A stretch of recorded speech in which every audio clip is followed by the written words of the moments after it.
Ο πόνος είναι ένα πάρα πολύ σύνθετο πράγμα. Έχει μέσα συναισθηματική συνιστόσα. Έτσι.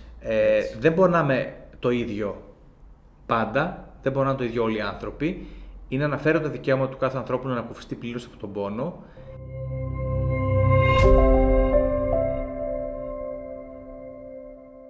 Καλησπέρα Βασίλη. Καλησπέρα Ανέστη. Είμαστε εδώ σήμερα στο χώρο της Novel Brain για το τρίτο μας vidcast.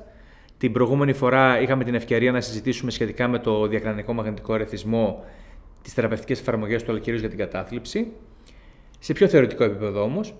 Σήμερα σκεφτήκαμε να κάνουμε κάτι πιο χειροπιαστό, κάτι πιο πρακτικό, να συζητήσουμε σχετικά με πραγματικά περιστατικά, με τα οποία μπορεί να ταυτίζεται ο κόσμος που μας ακούει και τα οποία είχαμε την τιμή να τα αντιμετωπίσουμε εδώ στο χώρο μας.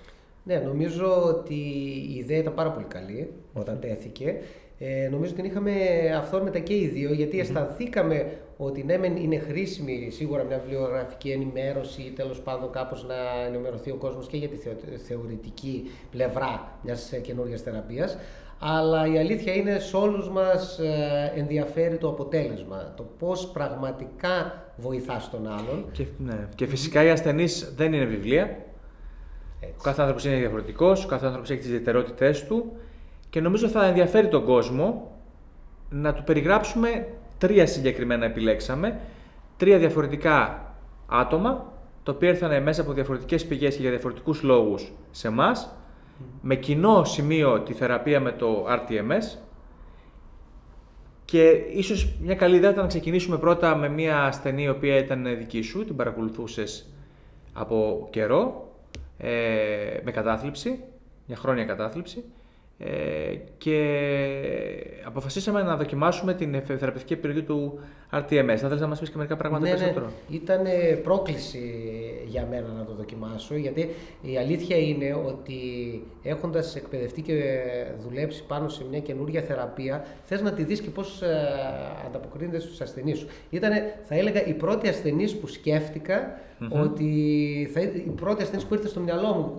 για το σε ποιον θα χρησιμοποιούσα αυτή τη θεραπεία. Γιατί όμως ήταν αυτή που σκέφτηκες πρώτη? Καταρχήν, όπως και στο προηγούμενο vidcast που κάναμε, είδαμε ότι πραγματικά η πρώτη διάγνωση η οποία πήρε έγκριση από τον Αμερικάνικο Οργανισμό Φαρμάκων και έχει και τη μεγαλύτερη βιβλιογραφία από πίσω να υποστηρίζει την αποτελεσματικότητά της ήταν η κατάθλιψη και η ανθεκτική μορφής κατάθλιψη, η οποία πάντα είναι μια πρόκληση για μας τους ειδικούς, γιατί είναι περιστατικά τα οποία παλεύουμε να βοηθήσουμε, είναι πάρα πολύ ταλαιπωρημένα, συχνά ταυτιζόμαστε προσπαθώντας, γιατί όταν έναν άνθρωπο τον έχεις για πάρα πολύ καιρό σε θεραπεία και έχεις δοκιμάσει ένα σωρό σχήματα και τραβάς την ίδια απογοήτευση καμιά φορά που τραβάει και ο ίδιος ο ασθενής που δεν βοηθιέται όσο θα ήθελες ή όσο περίμενες, πάντα είναι ο πρώτος που θα σκεφτείς να παρέχεις κάποια περισσότερη βοήθεια. Άρα να πούμε ότι πρόκειται για ένα περιστατικό ανθεκτικής κατάθλιψης.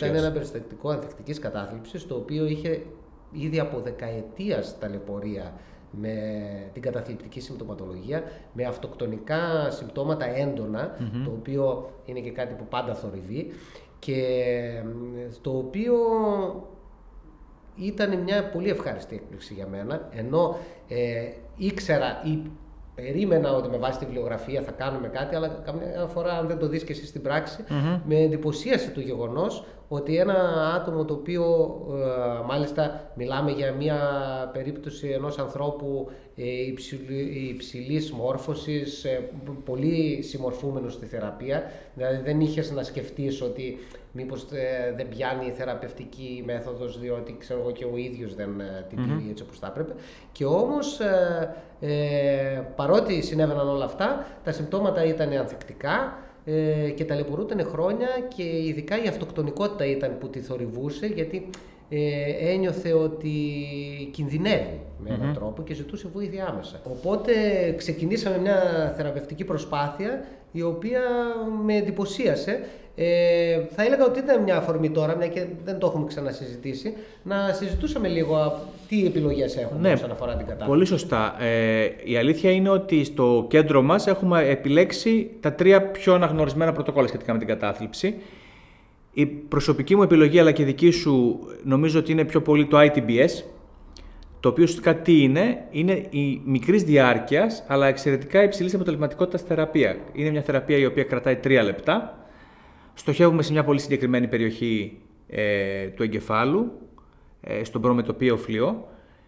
Η θεραπεία μεν κρατάει 3 λεπτά, γίνεται καθημερινά 5 μέρες την εβδομάδα, δηλαδή από Δευτέρα έως Παρασκευή, με κενό του Σαββατοκύριακα, και κρατάει από 20 έως 30 συνεδρίες. Αυτό που δοκιμάσαμε και στην ασθενή τη συγκεκριμένη ήταν αυτό, επί της ουσίας, 20 συνεδρίες και κάναμε και 10 συμπληρωματικές 30. Έτσι. Και μάλιστα αυτό που με εντυπωσίασε ήταν από την αρχή σκεφτόμασταν, γιατί το συζητήσαμε φυσικά πριν μπει, ότι πιθανότατα θα χρειαζόταν οι 30 συνεδρίες σίγουρα στη συγκεκριμένη ασθενή λόγω της σοβαρότητας της κατάστασης. Και όμως με είχε εντυπωσιάσει ότι ήδη από τις 15 με 20 συνεδρίες το βασικό σύμπτωμα που την ταλαιπωρούσε, η αυτοκτονικότητα, είχε υποχωρήσει. Το οποίο μου είχε κάνει πάρα πολύ εντύπωση και στην ίδια, το feedback δηλαδή που πήραμε από την ίδια, ήταν αυτή η αίσθηση ότι πραγματικά απελευθερώθηκα από ένα τέτοιο. Θυμάμαι ότι από την πρώτη εβδομάδα έως 10 μέρες θεραπείων είχε αρχίσει ήδη να εκφράζει ότι ένιωθε διαφορά σχετικά με τα συμπτώματά της. Ναι, και αυτό. Το οποίο βελτιωνόταν συνεχώς. Αυτό με εντυπωσίασε για να το γενικεύσω κιόλας, ότι και στα υπόλοιπα περιστατικά που διαλέξαμε έχει γίνει το ίδιο. Δηλαδή, ήδη από την αρχή σχετικά, μετά τις πρώτες 10-12 συνεδρίες, αρχίζει και φαίνεται όταν θα πάει καλά το περιστατικό. Και να μην πω και πριν μετά τις 5-6 συνεδρίες. Ναι. Εντάξει, έχει σημασία να πούμε το κομμάτι το ημερολογιακό. Δηλαδή, είναι άλλο οι 5-6 συνεδρίες ή 7 και άλλο ο χρόνος την έναρξη. Γιατί βάζουμε και τα Σαββατοκύριακα στη μέση. Όντως, φαίνεται ότι όταν η θεραπεία αρχίζει και δουλεύει, αρχίζουμε και βλέπουμε αποτέλεσμα μετά τις πρώτες 6 με 7 συνεδρίες RTMS. Και το άλλο εντυπωσιακό είναι ότι πέρα από το αποτέλεσμα, το οποίο τελικά ήταν πολύ επιτυχές για στη συγκεκριμένη, ήταν και το γεγονός ότι στην ουσία μπόρεσε αυτό το αποτέλεσμα να κρατηθεί για αρκετό καιρό. Ναι, και αυτό είναι μια ερώτηση που μας κάνουν πάρα πολύ συχνά οι άνθρωποι που επικοινωνούν με το κέντρο μας. Είναι ότι ακούν και λένε, είναι μια θεραπεία η οποία έχει κάποιο συγκεκριμένο αριθμό συνεδριών. Όταν σταματήσουμε να το κάνουμε, τα συμπτώματα θα επανέλθουν? Αυτό είναι ένα ερώτημα το οποίο δεν μπορούμε φυσικά να απαντήσουμε με πολύ μεγάλη ακρίβεια ή με σιγουριά, όπως σε κάθε θεραπεία στην ψυχιατρική και στην ιατρική. Κάποιες φορές τα συμπτώματα επανέρχονται όταν διακοπεί η θεραπεία, κάποιες φορές όχι. Η εικόνα που έχουμε είναι ότι τα αποτελέσματα κρατάνε, βέβαια επιλέγουμε και κάποια πρωτόκολλα συντήρησης. Πέραν δηλαδή των 20-30 συνεδριών, αν μιλήσουμε για την περίπτωση της κατάθλιψης, εφαρμόζουμε κάποιες συνεδρίες μειούμενες, δεν είναι 5 δηλαδή τη βδομάδα, πάμε 3, 2, 1, η οποία μπορεί να κρατήσει μέχρι και 2 μήνες. Και μετά κάνουμε μια θεραπευτική διακοπή.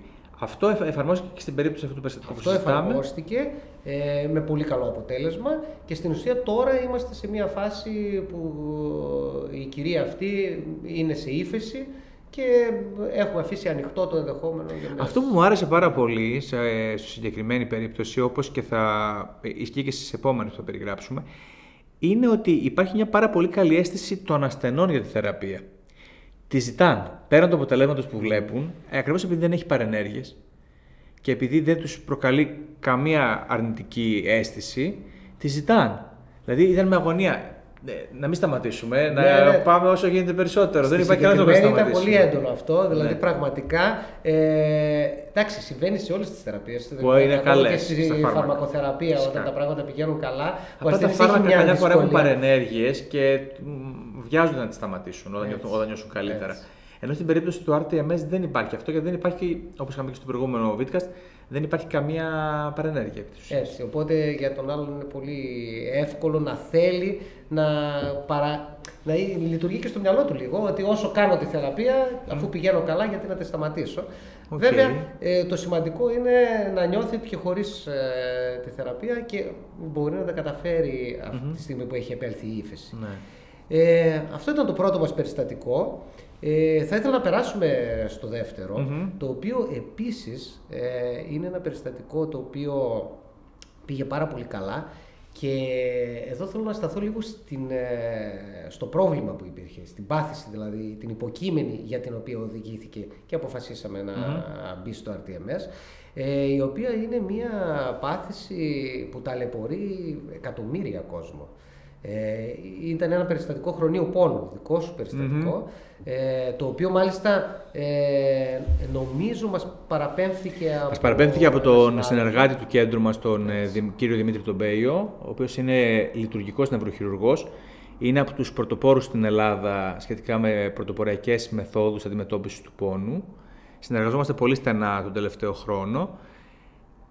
Το περιστατικό του συγκεκριμένο ήταν ένα περιστατικό το οποίο αναδεικνύει σε μεγάλο βαθμό και τις δυνατότητες που έχει η θεραπεία με το RTMS. Μια κυρία η οποία πάσχει από αγκυλοποιητική σπονδυλαρθρίτιδα, δηλαδή από ένα χρόνιο αυτοάνωσο νόσημα, στο οποίο όμως είχε πάρα πολύ κακή και φτωχή ανταπόκριση στα φάρμακα, με πολύ έντονους πόνους γενικευμένους ιδίως στην περιοχή της μέσης και της σπονδυλικής στήλης. Ο Δημήτρης είχε κάνει κάποιες δικές του παρεμβάσεις. Εννοείται ότι έπαιρνε και κάποια φαρμακευτική αγωγή. Παρ' όλα αυτά είχε πολύ φτωχή ανταπόκριση σε όλες τις θεραπείες. Ναι, οπότε... και συγχρόνως, αν θυμάμαι καλά, υπήρχε και μια συνοσυρότητα με καταθλιπτικά συμπτώματα και αγχώδη, που είναι λογικό όταν ένας άνθρωπος ταλαιπωρείται τόσο πολύ. Ακριβώς. Ο πόνος είναι ένα πάρα πολύ σύνθετο πράγμα. Έχει μέσα συναισθηματική συνιστόσα. Έτσι. Δεν μπορεί να είμαι το ίδιο πάντα. Δεν μπορεί να είναι το ίδιο όλοι οι άνθρωποι. Είναι αναφέροντα δικαίωμα του κάθε ανθρώπου να ανακουφιστεί πλήρως από τον πόνο. Πολλές φορές οι άνθρωποι κατηγορούνται για το ότι διαμαρτύρονται του πονάνε τόσο πολύ. Ναι. Και στην ιατρική κουλτούρα δεν έχουμε ένα πρόβλημα πάνω σε αυτό το κομμάτι. Οπότε η συγκεκριμένη γυναίκα πονούσε πολύ. Στην κλίμακα του πόνου πονούσε καθημερινά 8 στα 10, μπορεί και παραπάνω. Το RTMS αποτελεί μία μέθοδο εξαιρετικά αποτελεσματική στην αντιμετώπιση του πόνου, ιδίως στις χρόνιες περιπτώσεις. Εντυπωσιακά αποτελεσματική μέθοδος. Δεν το ήξερα, δεν το περίμενα πριν αρχίσουμε να τη δουλεύουμε και εδώ πέρα εμείς. Ουσιαστικά τι κάνει, κοιμίζει, χαλαρώνει τα κέντρα του πόνου, ναι, επί της ουσίας. Και η θεραπεία, τα αποτελέσματα της θεραπείας μπορούν να φανούν και 4 με 5 συνεδρίες.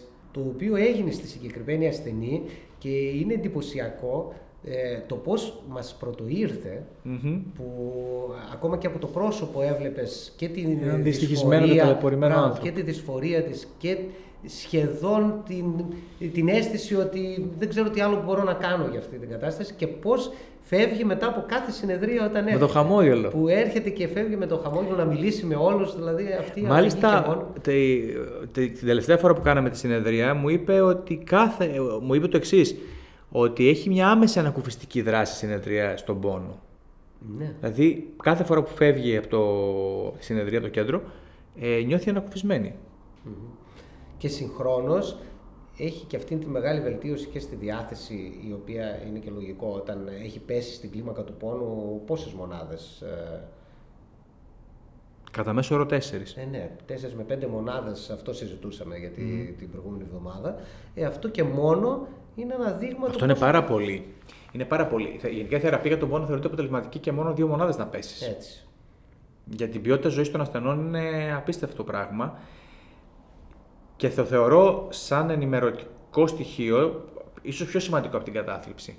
Αυτό, το περιστατικό της κατάθλιψης. Δηλαδή, ο χρόνιος πόνος είναι κάτι το οποίο δεν έχει πολλές γνωστές θεραπευτικές επιλογές. Ακριβώς αυτό θα έλεγα. Και δεν είναι κάτι γνωστό για τον πολύ κόσμο. Θεωρώ ότι ή μόνο τα παυσίπονα ή κάποιες άλλες παρεμβάσεις.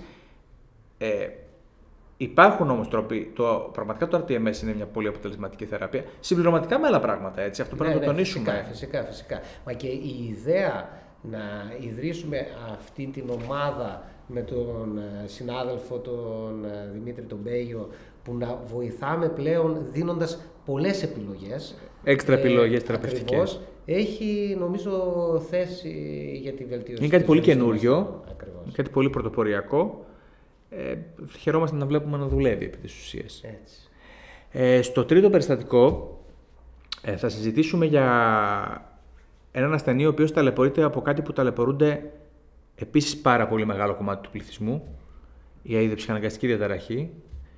Πρόκειται για έναν κύριο ο οποίος ταλαιπωρούνταν πάρα πολλά χρόνια. Πάρα πολλά όμως. Δηλαδή 7-8 έως 10 χρόνια με ιδιοψυχαναγκαστική διαταραχή με πολύ ανθεκτικά συμπτώματα. Είχε δοκιμάσει διάφορες θεραπείες. Αυτός μας βρήκε μέσω της έρευνας που έκανε στο διαδίκτυο.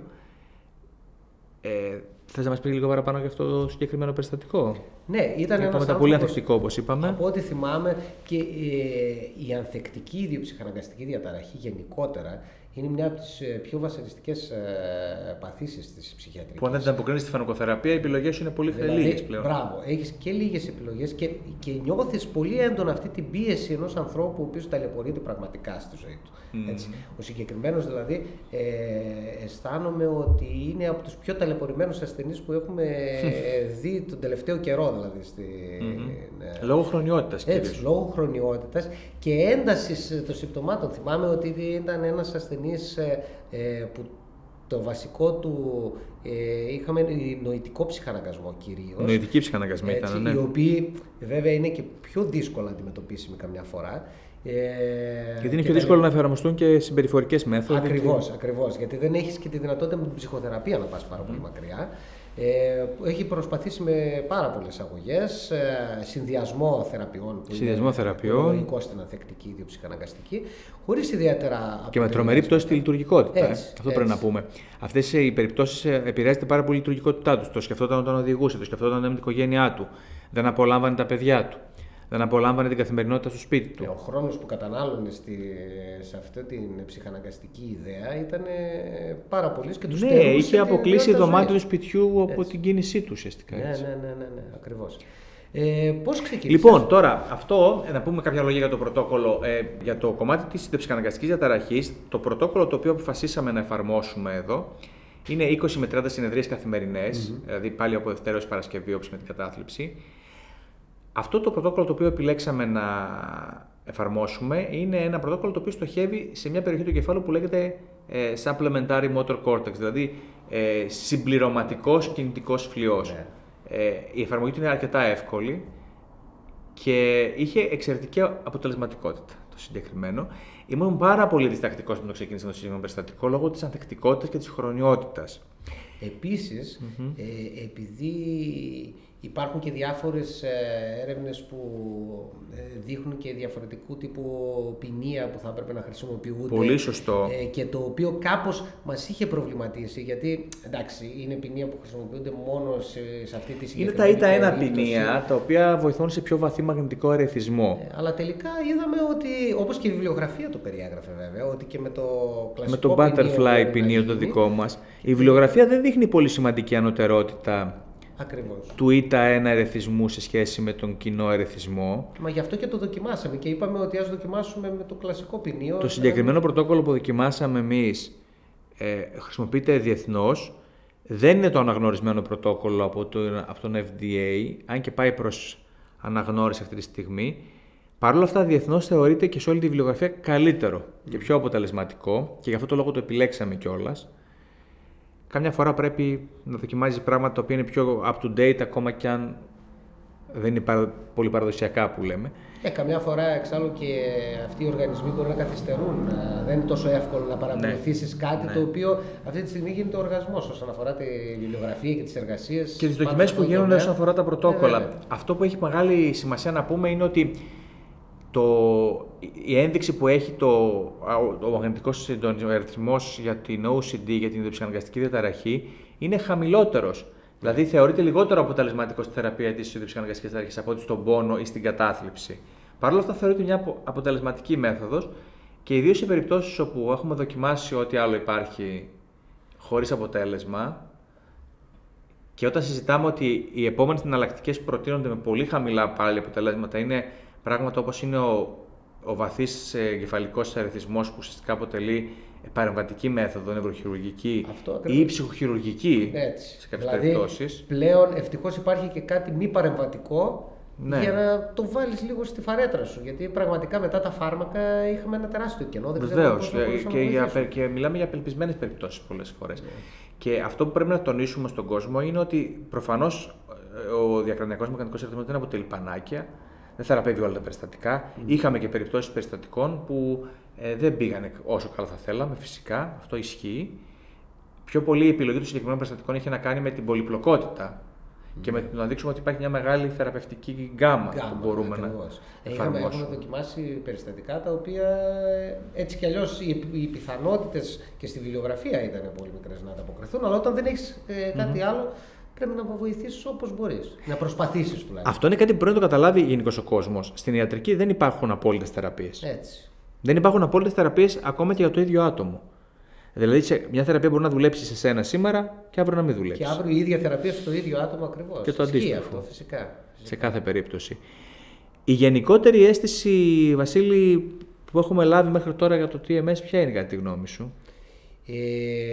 Από τους ασθενείς, από τον κόσμο που έρχεται να το σκέφτεται. Και αυξάνεται ο ενθουσιασμός μας όσο προχωράνε τα περιστατικά. Γιατί όταν έχεις λίγα περιστατικά και μάλιστα αρκετά πολύπλοκα στην αρχή και ένα-δυο που μπορεί να μην πάνε καλά, μπορεί να αισθανθείς αμέσως μια απογοήτευση ή τέλος πάντων προς τα που βαδίζω, είναι και λίγο υπαρξιακό. Αλλά αυτό που πραγματικά νιώθω είναι ότι όσο αυξάνουμε την εμπειρία μας, σίγουρα έχει να κάνει και με το πόσο καλύτεροι γινόμαστε και εμείς στην εφαρμογή του, έτσι. Δεν εννοείται ότι τα ξέραμε όλα εξ αρχής. Αλλά και όσο αυξάνονται σε ποσότητα και όγκο τα περιστατικά, τόσο βλέπουμε ότι πραγματικά αρχίζουμε και βοηθάμε ανθρώπους. Και άρα τόσο αυτό το πράγμα για μένα συντηρεί τον ενθουσιασμό. Εγώ αυτό που θα έλεγα είναι ότι αισθάνομαι πάρα πολύ τυχερός που ειλικρινά μπορώ να το συστήσω σαν θεραπεία με πάρα πολύ εμπιστοσύνη και προς τη θεραπεία αυτή. Πολλές φορές κάποιες θεραπείες, ξέρεις, και εμείς είμαστε λίγο αμφιθυμικοί, να την προτείνουμε, να μην την προτείνουμε, είναι και τόσο αποτελεσματική, δεν είναι τόσο αποτελεσματική. Όσο περνάει ο καιρός, χαίρομαι πάρα πολύ που την έχουμε στο χώρο μας, αποτελεί μια εξαιρετική θεραπευτική επιλογή και πραγματικά νιώθω πάρα πολύ ασφαλής και πάρα πολύ σίγουρος και υπεύθυνος προς τους ασθενείς μου να την προτείνω σαν θεραπεία. Αυτό και μόνο σημαίνει πάρα πολλά πράγματα. Ναι, γιατί πραγματικά πρώτα πρέπει να πιστεύουμε εμείς οι ίδιοι ότι μπορούμε να βοηθήσουμε και αυτό ακριβώς πιστεύω ότι κάνουμε και θα συνεχίσουμε να κάνουμε, πιστεύω, με αυτή τη θεραπεία. Πάντα θα υπάρχουν και δυσκολίες, πάντα θα υπάρχουν και περιστατικά που δεν θα πάνε καλά. Σε κάθε περίπτωση. Αλλά νομίζω ότι είναι μια αισιόδοξη νότα. Έτσι, ας κλείσουμε με αυτή την αισιόδοξη νότα, να μεταδώσουμε τον ενθουσιασμό. Και σε κάθε περίπτωση θα επανέλθουμε και με πιο ενδιαφέροντα περιστατικά ενδεχομένως. Έγινε.